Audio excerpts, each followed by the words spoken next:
Welcome to Audible Insights, brought to you by the Insights Association and hosted by David Paul, founder of Dialsmith and Lillian Labs.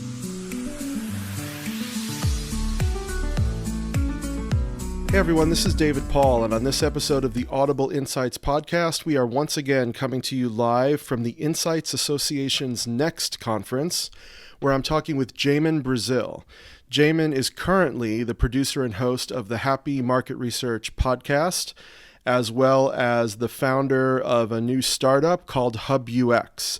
In this conversation, Jamin and I talk about podcasting, the market research industry, what HubUx is all about, and how entrepreneurs like he and I really can't help but build and run companies. So it's always fun chatting with Jamin and hearing about what he's up to. So check it out.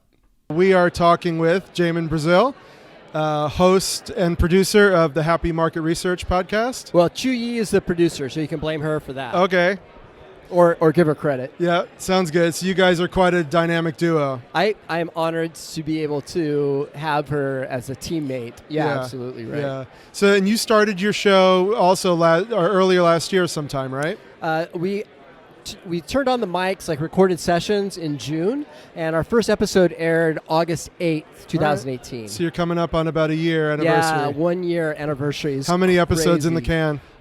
So it's a little bit of a misnomer. Yeah. Because the way that we count is like each one of these micro episodes is an episode. Right. Our normal episodes are about 30 to 45 minutes. Yeah. These are about 5 to 10. But if you count them all together, it's about 160. Yeah.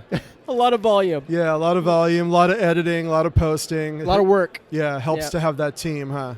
It depends on how far you want to take it, right? So you think about what's interesting about podcasting is it's a long tail of content, because once you put it up there, somebody a year from now could get access to the show, love it, and want to go back and listen to the episode you did with Microsoft, right? So like what we're seeing that's interesting you don't get much data, but you do get downloads. So you can see when somebody's, I call them the new subscriber. This is how I quantify new, is I look back and like how many downloads am I getting over the first 50 episodes? Mm-hmm. And that's sort of my surrogate for kind of the new users that are coming in. Yeah. And is that going to be a popular episode that you want to make sure you put back into the funnel? Up. Yeah, like BuzzFeed for us is one of the top episodes that we did.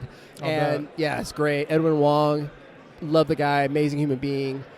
He took a risk on me. When you start out, you don't have an audience, you have a dream. Yeah. And so like Meryl Dubrow was willing to step out and say, you get better at this over time. Yes. My first episodes were god awful. Mine too. Terrible. I mean, just embarrassing. Like my mom didn't even say, great job, Jamin. She said, you're going to do great. Yeah. So, true story. So, the ruthless family. Yeah. So he was willing to come on, did some coaching with me, and you just get better as you go through it. Yeah, that's really cool. So you're also launching a new gig. Tell us what you're up to.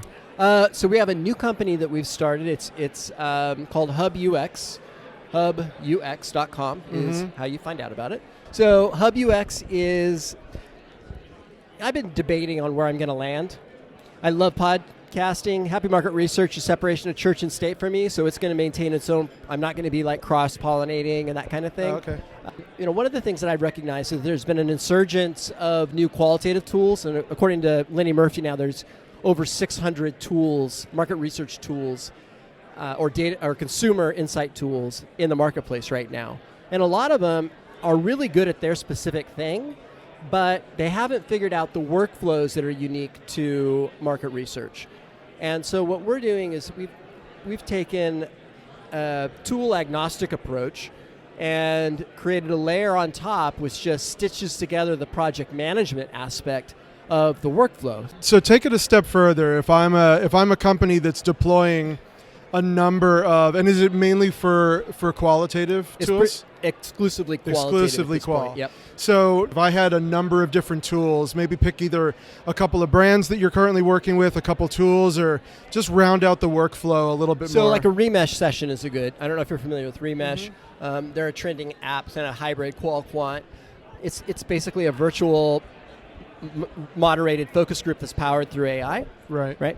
So they do anywhere between 50 to 1,000 respondents in one conversation. A conversation lasts about an hour, or a session, I should say, lasts about an hour, right? Mm-hmm. So recruiting for a qual is actually very different than trying to do it into a survey, because the user experience is very different. In other words, if I'm somebody that's in a panel and I take predominantly surveys, I'm used to what that user experience is like.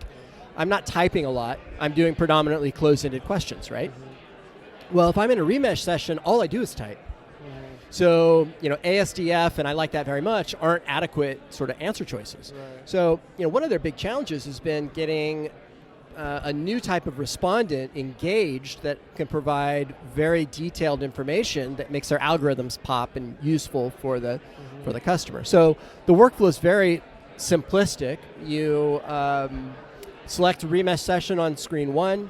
Screen 2, you have your project details, including your sample frame, incentive, and when you're doing the sessions. Screen 3 is just a summary of what you put in, and then you launch it. Assuming it's a social recruit, in this case, we'll pretend that's what I'd selected, then we will go onto Facebook, LinkedIn, Twitter, what have you, and place the ads. People click on the link. They go directly into the app, fill out the screener information in the app. If they qualify, they get a notification that they've qualified, and then all subsequent communication is happening in the app. They get 3 notifications, T-minus 3 days, T-minus 1 day, T-minus 30 minutes, but those timeframes those are just the default. And then the notifications are happening in 3 ways if the respondent signed up accordingly, gave permission: SMS, in-app notification, and email. And then after the remesh session is over with, Remesh actually has an algorithm that they use that gives a quality score for the respondent.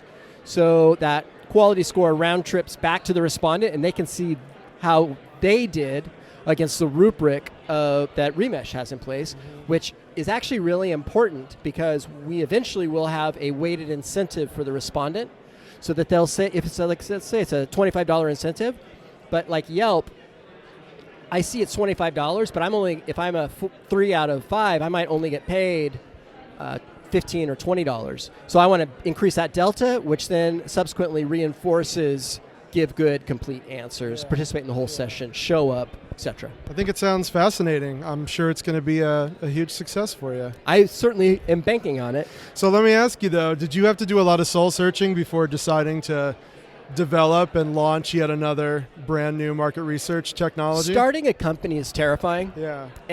But what's funny is the hardest thing for me is not running a business. Yeah. I mean, it's like, I love Decipher, I love Focus Vision, I love the people there, all of that. And like company building for me, our current journey is product market fit, but after we find that, it's going to be company building. And that's just really where I thrive. So for me, the scariest part is not doing it. And I tried doing consulting and just kind of the making money route, which is a really good way to go. I don't mean it in a bad way, but for me, it just wasn't a fit. I like the building aspect of my career, and so that's where I've squarely put myself. That's awesome. So again, for those who want to learn more about HubUx, Yep, HubUx.com. You can always reach out to me. My cell phone number is area code 415-216-6269. Have that on almost 24/7, if my wife will allow me to. That's great. And how about Happy Market Research? Yeah, and always you can find me on Happy Market Research, happymr.com. If you're paying attention to this show, which is a really important show, I've been doing a lot of promotion, over my tenure here in the podcasting world, with your, with respect to trying to build your audience. Yeah. Then you know me on social already. Mm-hmm. I'm trying to be responsive within minutes or hours at worst on both Twitter and LinkedIn. Just DM me, add me. I'll do it right back at you. Yeah. Love having conversations and talking about the industry. Yeah, you're a fascinating voice in the industry, and you have a really diverse background. So I think anyone who can check you out, get to know you a little bit better, will be well worth their time to do so. Thank you, David. Thanks for joining us. It's been an honor. Thanks so much for listening. You can find all our episodes by searching Audible Insights on iTunes, Stitcher, or Google Play, and by visiting insightsassociation.org/audible. Thanks again, and we'll catch you next time.